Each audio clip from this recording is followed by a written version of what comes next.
Set 2 appointments this morning, and we signed 3 new clients yesterday. Sweet. I have 2 closings this week. Yeah, you do. Lisa Fox just dominating in the midst of a global pandemic. And I'm in my office. Look at that. At the office.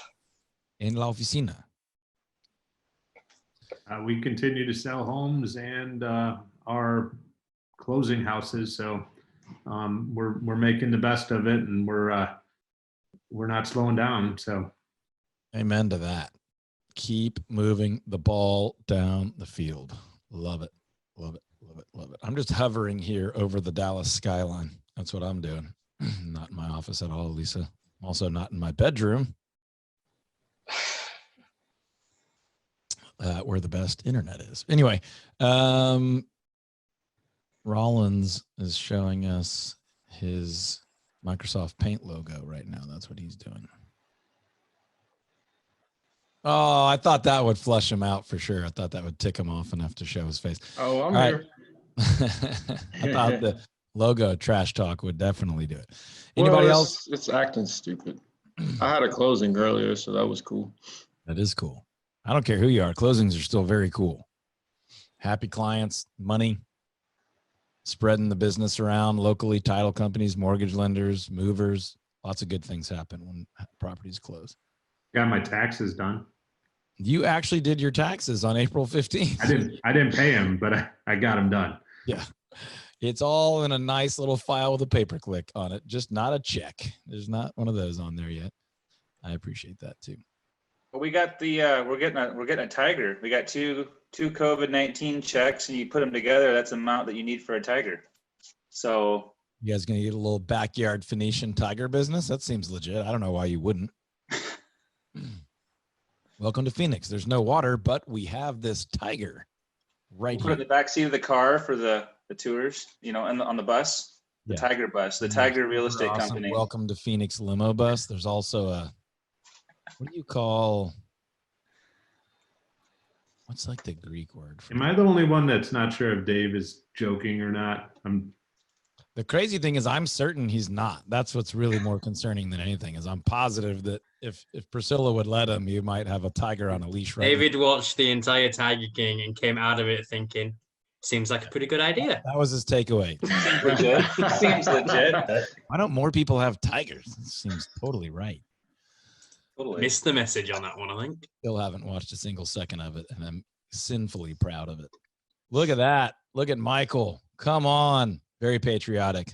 Very patriotic. 2 tigers, 1 mullet. Game over. How do you guys do those backgrounds? Scroll over the You bottom. have to have a training on that. Bottom left of your screen where it says stop video. Okay. Hit that up arrow. Then hit video settings. Then go down to virtual background. Then you can click that plus and add images, or you can actually add videos. Have I shown you? I think I've shown you guys this. Yeah. My son's spinning around. I've shown you guys this one. We did a little bit of that. All right. That's how you do it. This was Middlesbrough highlights from 2005, I believe. Ian's a fan of a soccer team, in which, in order to be happy, you got to watch videos from 2005. But that's If you okay. support my team, you should. When it comes to European or English soccer, I'm a Middlesbrough fan too, because why not? When it comes to baseball, though, just for the sake of it, while we're way off topic, I'm going to drop this one in there and see if anybody catches it. Big fan of the Colt 45s. Colt 45s. Strong believer that the Houston Astros probably are ready for a rebrand. So we're going to go back to the Astros before they were known as the Astros, the Houston Colt 45s. That's your history lesson for the day, and I feel pretty proud of it. I might be the only one, but when I heard Colt 45 and didn't see anything, I legitimately thought you were talking about the old huge malt liquor bottles. I was going to say, you were looking for a 40-ounce bottle of dirty is what you were looking for. And I'm going to be honest with you. Not only have I consumed many of those, 40 ounce of Old English, even worse, I also consumed in junior high and high school. That's Todd BC That's a story not for another day. That's a story for never, Rollins. That's when that story will be seen. Off the It is a record. true story, however, and sadly, but realistically, my wife, now wife, was there. So she could vouch for me, even though Aye. still tell that story. All right. Any other positive, encouraging brags, shares, good news of any kind? Anyone? All right. If you've got them, oh, look at that, just under the wire. Yeah. So taking 3 buyers out this week. I have 3 closings in next week and 2 referral checks coming in the next week. So 3-3-2, man. That is strong. Let's go ahead and do it. yeah. Man, applause and laughter. That was a big win. Hey, did Mike Fallon share that customer that was shaking us down for that commission reduction? We He's ended showing up- off that sweet beard, though. Mike, tell us what happened, man.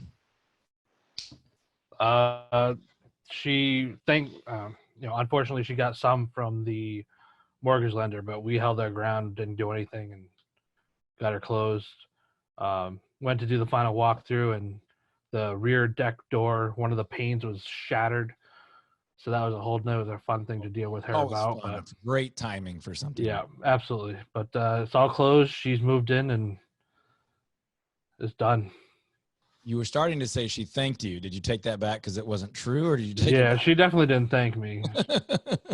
but we got it done and over with. Yeah, good for you. Look, and you earned every penny of that. And like I said before, even if she jumps online and says Michael Fallon and Craig Schneider are the double dirt bags of, the Northeast, you know exactly how to respond appropriately with the truth and move on. That's not going to happen, but that's literally like as bad as it gets. Yeah, absolutely. And if it does, I'm going to get the t-shirts made. That's right. Of her face with shattered glass in front of it. But anyway, good job. Look, you did absolutely everything you could do to add value for her, and you stood your ground and got paid for it. And I think that's the way to handle it. Is that always the way to handle it? Occasionally there's a time where you don't do something wrong, but maybe you make a gift to somebody who genuinely could really, really, really, really benefit from it. And they're a wonderful person, but this wasn't that, No. And, No, this was a pure money grab. Yeah. She came out first. She wanted $4,000 from both sides, Yeah. and not even like 4 days later, it was down to $1,500 on both sides. So, yeah, it was, and it's not like she needed it because she could certainly afford it. Right. And even in the other scenario, I'm not a huge fan of gifts like we were just talking about. Like a piece of my commission as a gift. Would you have given that gift in a normal scenario? I mean, I hope you're a generous giver, but no, you're not like, hey, who wants some of my paycheck? That's just not a thing. So silly, but that's great. Good to hear how that wrapped up, and it worked out well for you and her, if everyone's being honest. So good stuff. Anybody else have a brag, a positive share, good news, something, anybody read a great article, something that's really encouraged you, that's got your optimism up, anything like that at all? As we've been on this call, I've learned something new and I'm excited about it. Double dirt bag of the Northeast. Yeah, That's it's a awesome. strong. That's a well-known phrase and moniker for bearded real estate agents with high character and stupid clients. Very common.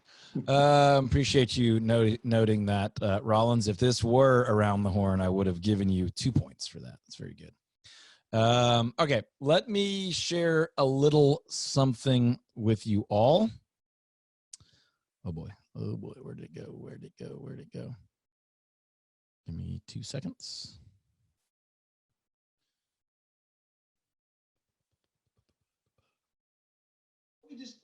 Okay. We just wrapped up this, man, just such a stunningly handsome skyline that is right there. We just wrapped up our how to buy and sell a home during the Rona webinar. And I want to explain what we did, why we did it, how we did it, why I think you should do it, and then what I think you can do with it once you do it. So I'll give you all the recording, so we're not going to walk through it. I'll give you the slides if you want them. They're good, but they're pretty basic just to help drive a conversation. We had 30 something non-team members on there, mostly from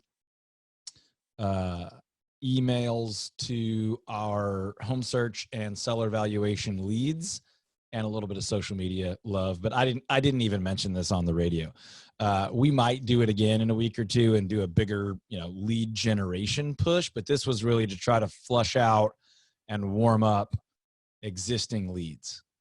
So that's a writer downer, in my opinion. This is very easy to do for everyone here because you have displayed the technical ability to get onto a Zoom call. Therefore, you could do this, right? You could literally say, hey, Tuesday at 2, Friday night at 8 o'clock, we're going to do, I don't know, till happy hour, whatever, grab a drink of your choice. And we're going to just, answer a million questions. Or you could do it like we did and create some slides and walk through it. You can have my slides. You can create your own, whatever you want to do. But the point is, for those 30 something people that were on there, they probably asked 5 or 6 good questions. Ian manufactured 5 or 6 more based on follow-ups of what they were asking. Our team kicked in a couple more. Our team was on it, so they were engaged. And now the real opportunity starts. We have a recording of our team members, real legitimate clients with real legitimate questions and good answers and good slides. Now we can offer that as a lead generator, as well as a lead, warmer upper, a lead value opportunity, a value stack piece for the foreseeable future. We can also use it as an authority builder, good social media content, YouTube page, all that kind of stuff. Now, you could do this as simple as a Facebook Live, or I don't do Instagram much at all, but I think you could do the exact same thing there. You could do a no registration required Zoom link. You could do this at the brokerage level, team level, individual agent level, whatever you want to do. I would recommend that you do it a little bit more formally than just like, oh, hey, anybody out there have any questions? Because unfortunately, that usually doesn't go that well, and you just look like no one cares about what you're doing. So I would be careful with that. Now, if you do this rarely and you have a massive audience, and every time you do something like that, you get 40, 50 people on there, then do it. I mean, it could be that easy. But I would frame out like, hey, I'm going to share 3 key things, and then we're going to take questions. We simply said, we are going to share how to buy and sell a home during this crazy coronavirus market. We're going to talk about what's legal. We're going to talk about where some of the opportunities are. And then we are going to open it up to wide open Q&A, and we will not end it until every single question is answered. And then our slideshow is mapped out into basically what's the same as it's always been, what's different than it's always been, and where are the opportunities. Now, obviously, we seeded, and I think it did a really good job of it. Robert created the slides out of just some bullets I sent him, but I think it did a really good job of seeding our proprietary over-under system. You could do the same thing if you have a different system. I'll show you all of it. To be really honest, I couldn't get PowerPoint to work with the screen share, so I literally just showed it right here as a PDF. But what's the same? Essential business. This is why we're essential. This is why we're still working. It's always been important to understand clients' underlying motivations.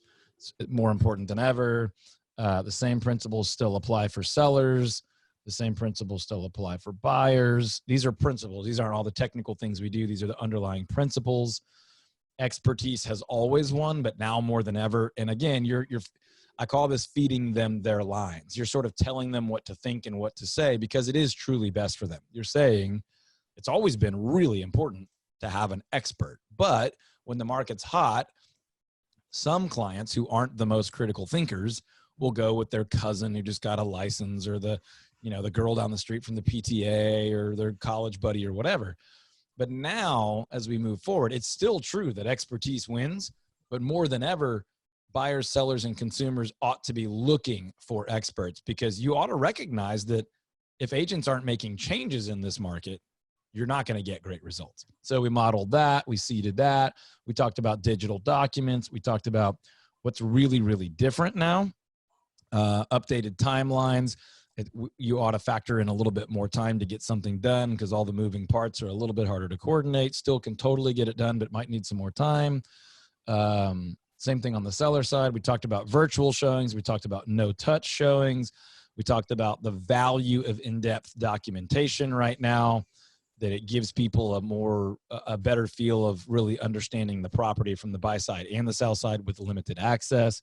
And then we really emphasized where the opportunities are, the way buyers can really get ahead and the way sellers can really, really get ahead. Again, I'll give you guys all that if you want it. But that's what we did. And I think it's super simple, virtually no cost technology. And you could all do it on a solo level, all the way up to a team or brokerage level. We sent out thousands of emails to pretty much all of our home search and seller valuation leads, and had 30-something people on there. You know, people aren't just going to kick your door down, and, you know, certain people are ready when certain people are ready, and most of your online internet people aren't ready today. So that's fine. It was a valuable offer. We actually emailed once a day, 3 days in a row. We will not do that kind of thing again for quite a while, because they're still getting property updates and all that kind of stuff, but a good way to warm your list up. Now, I'm going to be watching for the next few days our online home search, saved search, adjustment, edited property, favorited property activity, because I know even the fact that a bunch of those people never made it to this, we woke them up to real estate. We woke them up to us. We woke them up to our website and all that. So there's just so much value that comes from this. And in my opinion, we did all this, and the value really starts now with what all we can do with it now. So anyway, any questions, comments on that?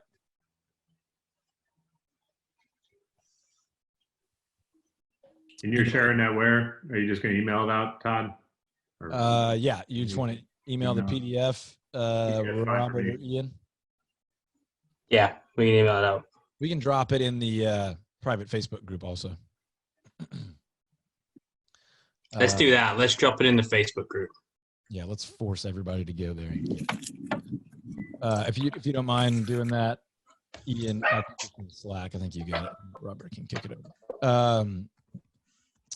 But I mean, I just think I don't see a reason that any of us would not do this, right? Especially if you have a database of leads, even if it's 20 or 30.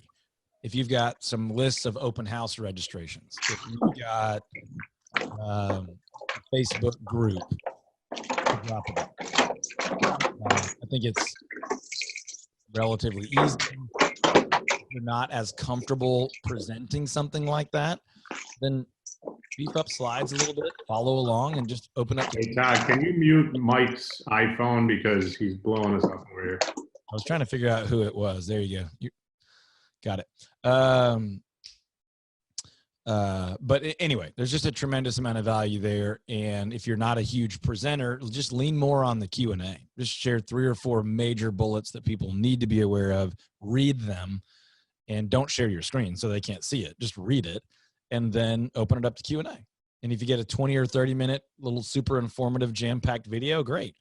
If you're really worried that no one will show up and ask questions, set it up. Get 3 or 4 people to show up and ask you those questions. Just tell them what questions. You're not faking anything. You're not misleading anybody. You're creating a valuable piece of content to share with people.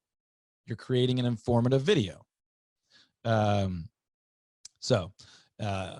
It's so easy to do it. And it's reminding me of something else I was planning to share that I forgot when we started off. So I do have one more share, but any other questions, comments? I'm happy to give you any more specifics on how we did it or how I would do it if I was you, or all the things we plan to do with it after, now moving forward.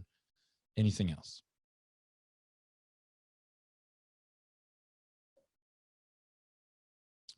We had some mortgage questions. We had some down payment questions. We had future of property value questions. We had access to property questions, closing and funding questions. Nothing was shocking. It's almost never going to be, Moving from out of state. Yeah. Coming from out of state. Is that still a good idea kind of thing? Anyway, it just not that difficult to pull off. As a team leader, I did it and just told our team, hey, just be there. You don't need to prep at all. I mean, we did ask our team to help invite people, but again, that's for the value of the contact. It's not even because we care that much that more people would show up, because we can manage that ourselves, the questions and everything. So just not that difficult, and I think tremendously valuable. Now we can record we can keep the whole recording and send that out to our database and then follow up. Hey, did you get the recording? Did you get a chance to watch it? We can chop it into one question, one answer. We can condense it to just the presentation piece without the question. I mean, you can do all kinds of stuff with it. We can drop little nuggets on social media for the next month from that. Here's a question we got on a recent, Q&A we did. Hope it helps. I can reference this on the radio show. Hey, we did a local Q&A. We do stuff like that all the time. If you want to catch those, go check out our Facebook page. There's a lot you can do. And I think you should. Any other questions on that? Who's going to do this or something like it? Craig, Lisa, David, Scooter Hansen. Good. Josh. Gail says yes. Gail says yes. Good. I mean, I think you should. I think it's a no-brainer. Will you also drop the recording link in the Facebook group, Ian? Sure. The cool thing I like, Zoom does a really good job, by the way, with their recordings. It's ready like 10 minutes later, and it has the playback speed tool on it. So if you just want to kind of skim it to see what and how we did it, speed that thing. I mean, I talk pretty fast, but speed that up to 2x or something and just burn through it. It was an hour 12, I think. I think it was actually longer, but I cut some dead space off the front. But anyway, you could watch it and speed it up and watch it in 30 minutes or so, and if you want. But I've already pretty much told you what we did. So anyway, that's how I would look at that. If you wanted to, if you needed the juice, you could have a mortgage lender on there. You could have your insurance person on there. You could have a title rep on there, that kind of stuff. I don't think you probably need it, but if it's a good opportunity to help a vendor partner together, that kind of thing, then go for it. And tailor it a little bit towards what your prospects and your people are asking questions about too. If you're getting a ton of questions on insurance or you're getting a ton of questions on lending, then definitely get your lender on there and just tailor it a little bit. And if I was Gail, I might say how to buy and sell this area property during a coronavirus market, right? And focus on an area I'm hyper niched on. If I am Lisa and Scott, well, you guys both do pretty traditional real estate. It's not a ton of like vacation real estate, right? It's still snowbirds, so I don't know if you're considering. Well, I might do more than one, but I might do one that says how to buy and sell Florida real estate, during the coronavirus, and be targeting non-Floridian, folks, if you have a database of those or whatever. But that's the cool thing. You could basically do the same thing 3 times with 3 different titles and just slightly rephrase things. But I think the catch-all works pretty well. I was just thinking if you have a luxury market or if you have a secondary vacation market or whatever, then, you'd certainly tailor it like Ian was saying. Anyway, any other questions, clarifications, brainstorming, ideas of what to do with it after you've got a recording kind of thing before we change gears a little bit?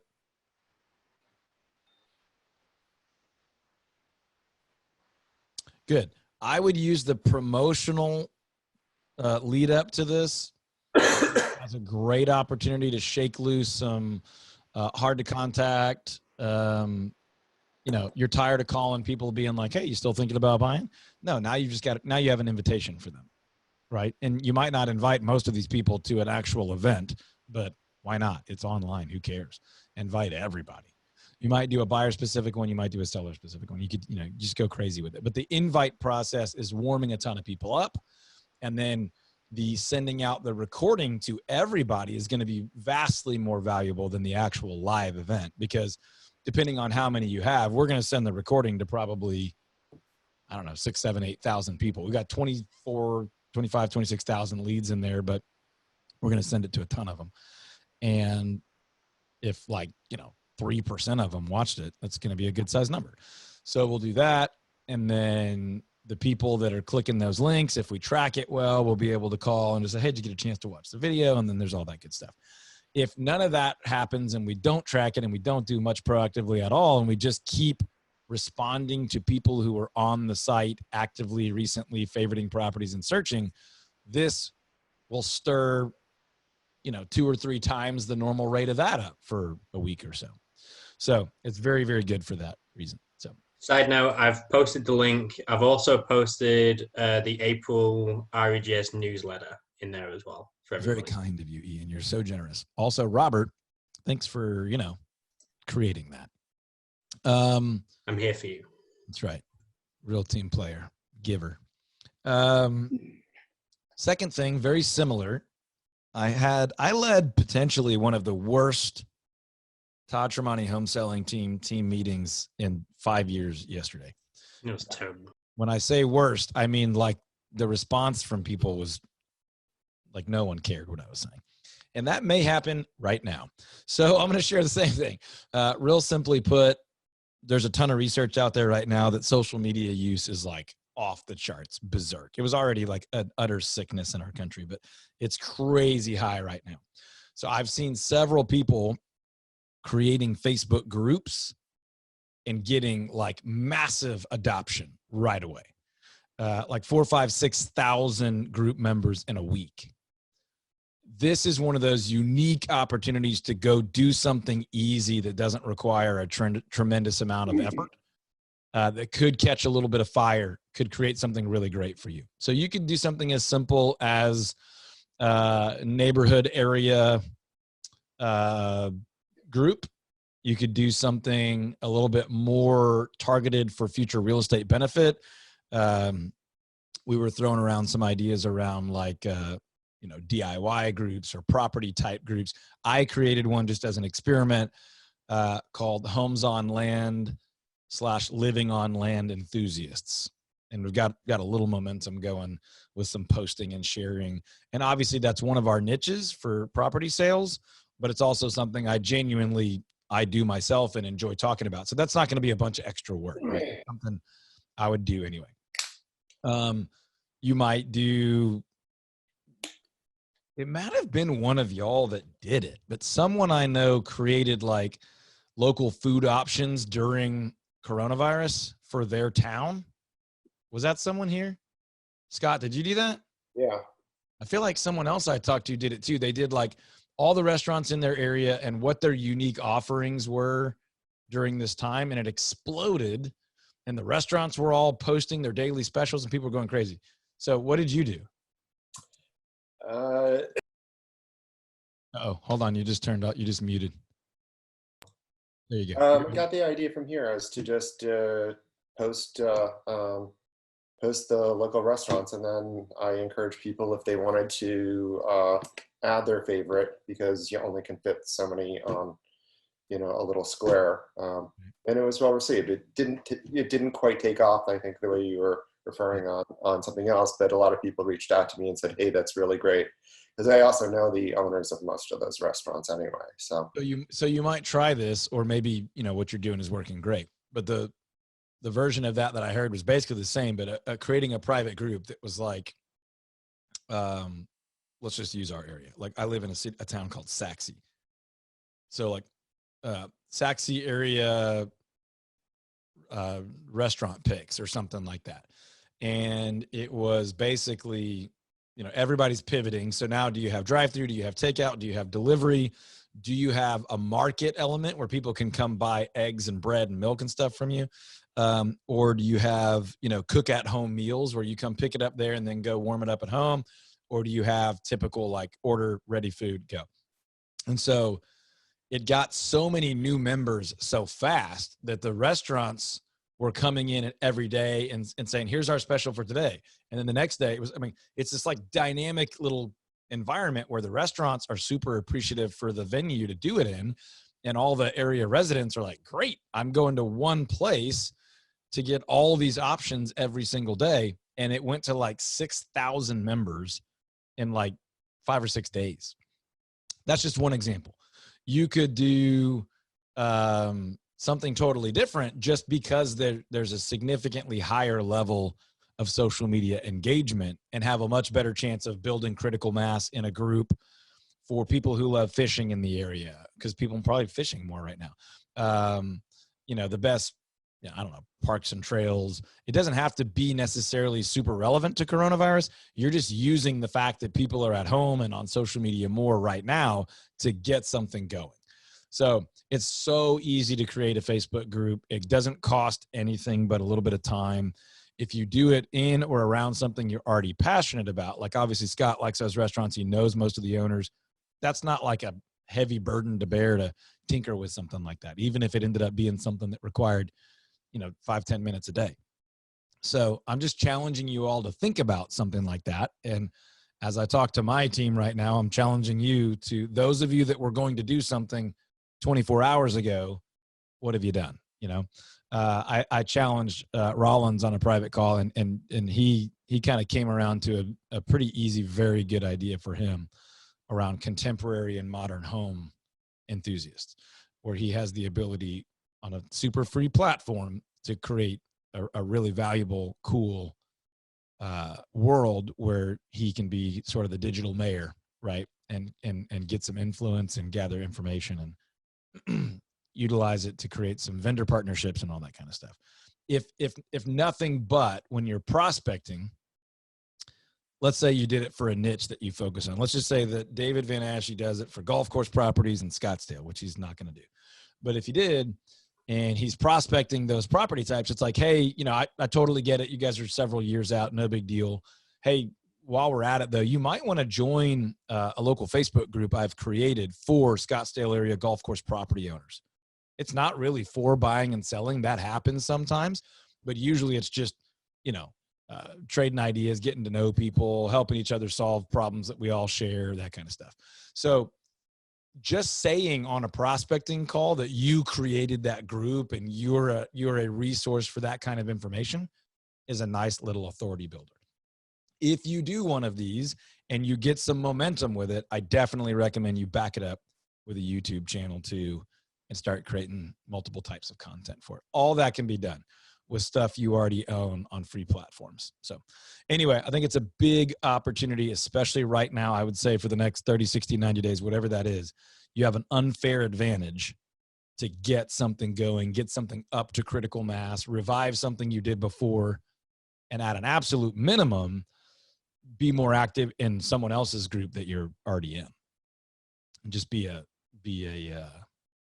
authoritative member, leader, influencer type person. Anything else on that? Anybody doing anything like that and it's been a big piece of your business? I started, Richardson, Texas is where our main office is. And I started a group called I Heart Richardson 6 years ago, maybe more than that. And it's got, 5,000 members or something. And I haven't done an excellent job with it, but it's a pretty good sized group with okay activity where I've got clear name recognition and influence and authority. If I did a better job with it, it would probably be a pretty significant business builder, but we've definitely generated business from it. So I would be doing that for your niches. If there's geographic areas that you want to work and don't have a community page like that, get on that quick. Now is the time to scale something like that pretty easily. And then the question is, how do you get people to it, right? Well, you invite people that are relevant to it initially, and you provide some really valuable content and make it really searchable. And there's just so much traffic on Facebook right now that people will find it and jump in. They will not jump in if they check it out and there's 72 property listings and my name's Bob and I sell houses. Bob, the house guy, like that's, people are out. You want to be irrelevant to the topic of the group, value added, and seed consistently that your main business is real estate. So, Hey, Todd. Yep. Do you have any examples or know of any in particular that are like really good, like restaurant focused pages for local, like you were just talking about? I can just go and steal some ideas from. The one person that I had like a decent, I don't usually blank on this, but I cannot think of who that was. If I find it, I will send it to you immediately, but I don't even have a hint of who it was at the moment. I can't imagine why I totally blanked on it, but if I do, I'll send it to you. But it would be like Scottsdale Eats, it doesn't have to be like, because you want it to last beyond this coronavirus period, right? So I wouldn't name it like quarantine food hookups, because that's gone soon, hopefully soon. Who knows? But to do it and get some great info and then ask some people to share it and just say, hey, the more people you invite, the more restaurants will post, the more people, the more benefit, blah, blah, blah. Call some restaurants and say, hey, I'm going to push this really hardcore. Will you go post on it? It would take 3 or 4 days of good hustle to probably get, a head of steam going on something like that. And Scott, if you had success with a first pass at it, I might try to further develop that, especially if you know all those owners. You're just like, look, I'll go hustle it if you guys will commit to putting your daily stuff on there, and we'll see if we can get some momentum that will help everybody. Yeah, we're planning on, I did Fort Myers, Cape Coral. I'm going to do a Naples one, and then actually to just keep on trying to update them and I would try to encourage those restaurants to update their own menus and stuff. And then you could interview the owners, like it's on a quick Zoom call, and drop those in there and just say, hey, check out, Vitelli's, they're doing a chicken parm deal tonight and the owners are awesome. Here's a 5-minute interview I did with them. And like, let's all help keep local businesses alive. And then a week later you do a local ice cream shop. We're probably going to we have a favorite ice cream shop. We're probably going to put on the radio show in a couple of weeks. And we actually she promoted that they had a brand new flavor. She's a pretty good marketer. And we drove way too far. We do not live that close. We drove way over there and picked up like 3 pints and dropped 2 of them off for friends. They were not pints. They were like half gallons. I'll just be honest with you guys. We are ice cream addicts. But she told us that there's a lot of research that the consumption of the 3 categories that have had the biggest peak in consumption is alcohol, cigarettes, and ice cream. And I was like, oh, you got to use that in your marketing. So, we'll hype that up a little bit, but just like ways to be just totally for and supportive of local businesses. And if you just chose restaurants, or if someone else chose, I don't know, I can't think of another one that would be so hard hit right now, but you would be seen not only as like everyone wants to help you with that effort of fighting for small business, but you'd be seen as the leader and the guide of it, which is just powerful. But Brandon was talking about setting up like a DIY group, has nothing to do with coronavirus, just like a home DIY enthusiasts kind of group. And people are stuck at home right now. People are thinking, man, I need to fix that. Or if I'm going to be here all the time, it's time to add that deck or whatever. There's a lot of that going on. So to catch that wave for something that would obviously easily outlive this thing also is great. And there's unending content on YouTube and social media and newspaper articles just to be like, hey, I saw this video on how to make picnic tables. I'm going to try it this weekend. Anybody have any tips? Hey, there's just so much stuff that you can click around the internet for 10, 15 minutes a day for zero cost in an area or a topic that you would already enjoy and generate, best case, massive opportunity. Worst case, a little bit. So yeah, that's where the thought ended up. The thought wasn't originally to do that. The thought was originally, I like watching people try to do DIYs that don't end up so well. Right. And you get to see the massive fail and like, hey, don't do this. So the thought was originally like, the point in DIYers don't necessarily know what they're doing. So hire a professional and I can hook you up with that professional. But it's evolved into this great, where I'm going to start posting probably once a week a project that I'm doing. I like to do some of these projects around my house. So I'll post once a week, and it doesn't have to be anything crazy or anything big, but like if you're going to paint your bathroom, you know, let's not paint it blood red. Let's paint it a normal color that's going to help potentially with the resale of your house years down the road when you want to do that. So that's kind of what it's evolved into, and I'll post some of those and share some of those, and hopefully that group will grow, and invited a lot of friends into it that just kind of know a little bit about what they're doing and could also help out with that. Yeah, I mean, the bigger point is it's something you're interested in, and it's something a lot of other people are interested in. So it's got the opportunity to grow, and now's the time where stuff like that's growing more than normal. I mean, that's the basics of it. So I would just challenge you, if you're not a big social media person, you know, it's certainly fine if you don't do it. But if you did, this is like a 10-minute a day project. Grab an article, drop it in there. Grab a video, drop it in there. Create an article, create a video. Like, this isn't rocket science. It's just a platform that's free and massively scalable, and now's a time where it's easier than normal. I mean, that's the message, right? And it could be deep to a crazy hobby, you know, like, you know, Gail, another thing you could do, which like Sacramento area foodies, you know, with all the food that your husband's doing and all that stuff. And foodies tend to own nicer properties. Not all of them, but you know, there's certainly a connection there. By the way, her background image is like chef prepared food. No, that's what we do. So what we've been doing on weekends, I'm actually making cookies right now I have a senior. I'm going to go show her house at night. She's 93 and she likes my cookies, but we do senior food delivery for free. So I've got 33 families that I'm delivering to. So and it's like a 3-day project. We shop on Friday, we do food prep on Saturday, and then we deliver Sunday. And then we deliver and do social visiting from our car, and they stand out there. But honestly, it's like we post our food, but we don't want to post it to have a pat on the back, because people, you know, I don't want to be, we're not doing it for that reason. Right. But it's, you know, there's that saying that Ed Milet says, you know, when you start to feel helpless, get helpful. Yep. And it really has helped. So, and just talking to people, hey, do you know any older people? And you should see these freaking gifts I get, like dead plants. It's a riot. These homemade. I will never forget her name, Flaunis West. That was this client's name, Flaunis West. She was like 92, the single worst experience with halitosis and bad breath I've ever been a part of in my entire life. But she gave me this little bitty like crystal sugar bowl. Yeah, I know exactly what you're doing. My point though, and by the way, I love that you guys are doing that. That's awesome. Keep it up.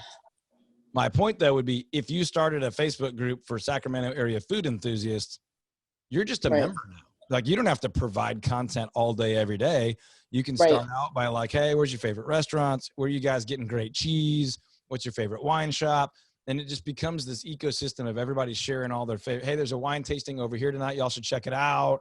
And then the providers and the restaurants, they join, and you allow them to kind of promote their events and things. And it becomes this momentum builder, and you just remain kind of the mayor and the influencer of it. But it's not about you showing your food all the time. As a matter of fact, the longer you do it, the less you want to be the only content provider. So anyway, just an idea, throwing it out there, because there's a unique opportunity right now to scale something like that. You know, Van Ashie, when you're moving into a new market, what a cool opportunity that you could build something like that from wherever the heck you are, and build some name recognition in a market you're not physically in, and you're learning on the fly. But totally do it. As a matter of fact, you could go build 8 groups right now if you wanted to build a strategy to anchor some name recognition in multiple niches or multiple geographies. Or, you know, when you start from fresh, you just look for where the holes are. Where's their opportunity that no one else is meeting? Where's their geographic niche that no one's really dominating? Where's there a psychographic, demographic? Be careful, you know, with fair housing. But where's there a property type niche? You know, whatever. So, really cool. And you can, by the way, your niches don't have to be geographically targeted. Now, if you're trying to sell homes in a certain area, it certainly helps. But one thing, again, let's use Van Ashie. If you did a Facebook group for moving to Phoenix, Arizona, the members of that group are going to be fairly short-term members, right? Because they're from everywhere but Arizona. They're from everywhere but Phoenix.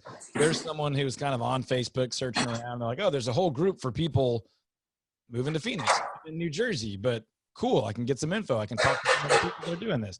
And then you're the digital mayor of that deal. So anyway, not a brilliant thought, but the timing right now is excellent. So I really wanted to emphasize that if you're even remotely interested in that kind of thing, that's worth 10 minutes a day for a while to build something now that could last a really long time.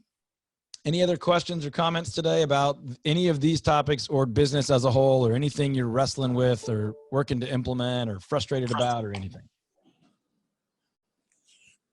How many of you people are spending money on bringing traffic to your websites right now? What do you mean, you people? Movie quote. Sorry. David Van Ash, Scott Hansen, Todd Tramonte.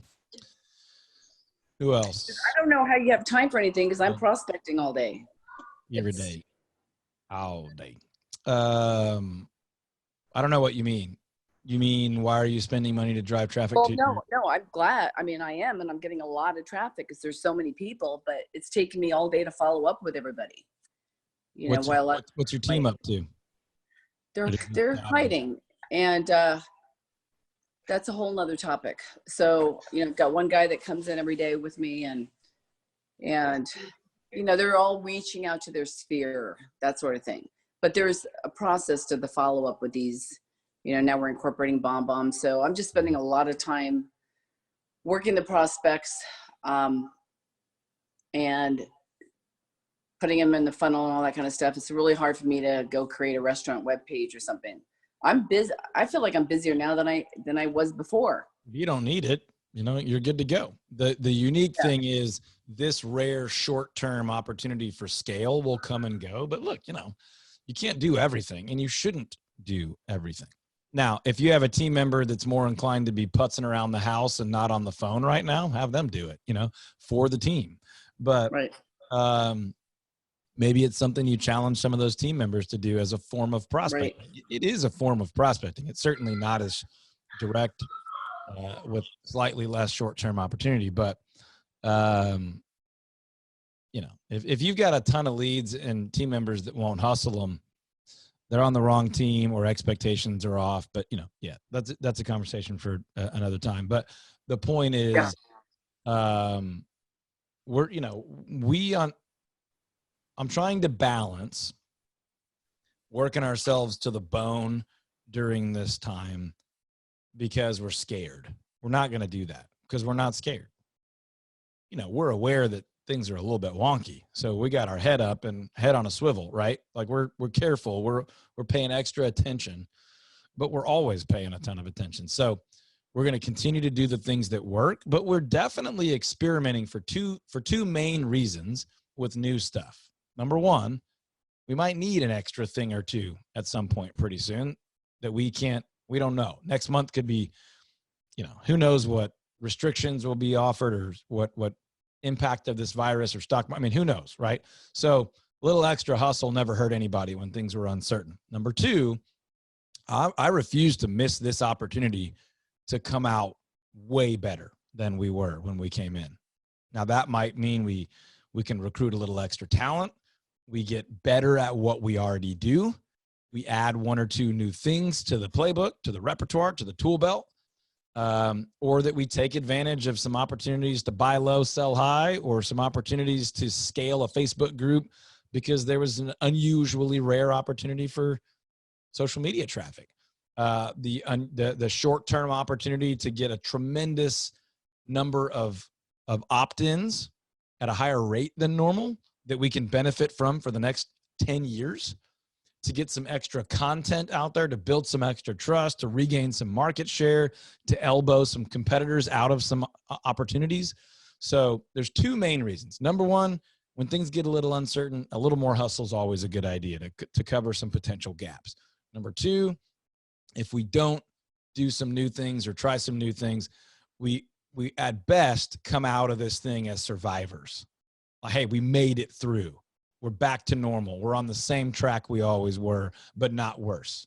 That's kind of your best case scenario, other than luck. I mean, you could definitely get lucky. But I think if you're hustling at least as much as you always are, but you also are looking to experiment and try a few new things and innovate a little bit, you have the ability to come out of this as a much better business on a higher trajectory than you even came in. And I just think it's worth it. So that's my thinking about experimenting with some of this kind of stuff. It's not for everybody, no big deal. It's not a must, but you know, if I give you an idea every week for the next 12 or 13 weeks, I'm not saying I am, but if I did and you picked up one or two and a couple, you know, one worked, great. That's just another tool in the belt. So that's my goal. Not expecting everybody to transfer your business to Facebook groups. What else? Any other thoughts, ideas, questions about anything related to your business? Yes, ma'am, Mrs. Fox. Are you guys still doing direct mail right now? Because I'm not getting a lot of mail from people, but I just saw something from some realtor. And I don't know if it's like good to send people mail because they don't want to touch it, or it's good to send people mail because nobody else is doing it right now. I agree with both of those statements. We didn't send newsletters. We skipped some newsletters because our printer wasn't open. But now we have a printing option for the one we do locally. We do them a little bit different. And we were leaning towards virtual, and we talked ourselves through it. And I think there's a certain number of people that are freaking out about mail and, you know, food delivery and any of that stuff. But I also think of whatever percentage are going to touch it and open it, more people are going to read it right now than ever before. Now, I don't know what the net of that is. I don't know how you factor that out. I just know that I think no matter what, overall, the value of a good direct mail piece is more valuable now than it's ever been. I think I've shown you all this before. It's that goofy little meme or image that was like, I think it said 1995. And there's like a stack of junk mail on the guy's desk. And he's staring at the computer with his mouse, and it says, "You've got mail." And he's like, "Woohoo, email. Yeah, I got one." And then it's like 2015. And he's got like 2 pieces of mail on the desk and 463,000 unread emails. And he's like, "A letter." You know, the fact is our world's gone to, I can click a button and I've worked really hard. Whereas when a piece of mail comes in with a name on it, there's not as many. People give it a little bit more attention. Now, I always say you should never have a mail piece that can't offer any value or do anything for you between the mailbox and the trash can. Right? Now, you're not going to read my entire newsletter between the mailbox and the trash can, but if you catch a headline or you see an ad or you catch a bold statement, that's enough for me. At a minimum, it's enough for me for you to say, hey, that guy sends me something every month. When I need his thing, I'll know who to call because he's been in front of me. He's been consistent. He's been sending me some stuff. So all that to say, I would still do direct mail. I don't know if I would create a brand new expensive mail campaign right now, but if you've been doing some mail, I'd keep doing it. Okay. That's what I do, Lisa. I give long answers to short questions. Yeah, I got this piece from, well, actually, I took it out of one of my listing mailbox who they're out of town. That's a felony, but go ahead. Well, I'm supposed to pick up the mail for him, and it happened to be from another realtor. She's going to put it back, so it's only a I'm felony. not putting it back. But I thought it was interesting because he talks about adapting to new ways of working, to continue, adapting to find solutions, adapting on how we serve. So maybe we can talk about how we're adapting right now. Send a little mail piece. I don't know. But Yeah. I don't know. Anybody else doing mail? What are some other thoughts on mail real quick? Anybody else? We're trying to do a lot of handwritten stuff. Like anytime we talk to somebody, we're sending them a handwritten piece. We feel like that's going to stick. It's going to have a lot of stickiness. I agree. And that's different than a formal piece, right? For sure. That's going to stand out way more. It's always going to get read more. It's always going to be appreciated more. But I still think even if you send a formal piece, you got a little bit better shot at it getting read today than you did 6 weeks ago, because people are slowing down a tiny bit. It's not true for everybody, but it's true for a lot of people. And they're getting tons of digital. You know, sometimes people are just like, I'm just going to physically read something.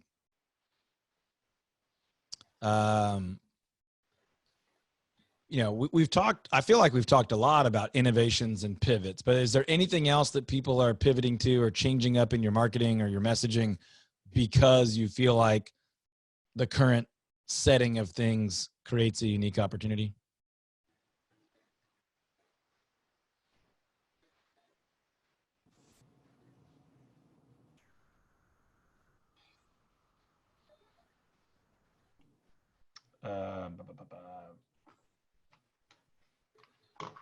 Nope. Y'all can hear me, right? Okay. The headset was driving me nuts. Okay. Well, we'll pick up on some other pivots and adjustments. Gail said using a lot of BombBomb, which is good because the thing that I think she loves about BombBomb are some of the unique tracking features as well as deliverability. But I think that's great. I think there's a ton of opportunity. We'll talk more next week on some pivots and innovations that everybody's had, but hopefully this has been valuable. Hopefully you guys can run with that how-to presentation, tinker with Facebook a little bit, stay positive, and chat with you guys more on the next role play and group call. I'll see you in the Facebook group. We put all that content in the Facebook group. Make sure you get over there and make use of it.